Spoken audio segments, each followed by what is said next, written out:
আমার মক্কেল যে আপনার মেয়েকে খুন করেছে তার কোনো প্রমাণ আছে? ইওর অনার, এনার মেয়ে ছিল একজন লম্পট দুশ্চরিত্র, যিনি টাকার বিনিময়ে দেহ বিক্রি করে বেড়াত, আর সেই টাকায় বসে বসে খেত এই বাবা মা। ইওর অনার, আমার মক্কেল হচ্ছে একজন সমাজের সভ্য ভদ্র প্রতিষ্ঠিত বিজনেসম্যান। এরা আমার মক্কেলকে ফাঁসিয়েছে যেন আমার মক্কেলের কাছ থেকে মোটা অঙ্কের টাকা নিয়ে বাকি জীবনটা আরামায়েশে কাটাতে পারি। অবজেকশন মাই লর্ড, আমার সাক্ষীকে জোর করে জবানবন্দি করানো হচ্ছে। আমি চাই অন্তত একবার আমার সাক্ষীর কাছ থেকে সত্য পয়েন্ট আদালতের কাছে পেশ করতে।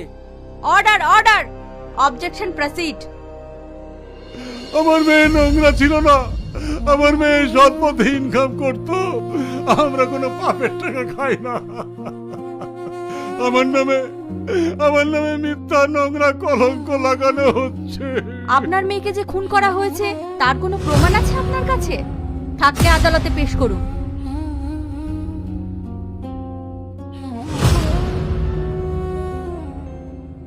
আসামি রাজের কোনো উপযুক্ত প্রমাণ না থাকায় আদালত তাকে সম্মানের সহিত বেকসুর।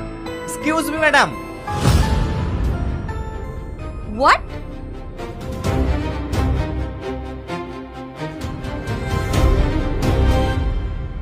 সরি ম্যাডাম, আমার কাছে এই কেসের উপযুক্ত সাক্ষী আছে। আমি চাই আদালত তার বয়ান শুনুক। Objection my lord,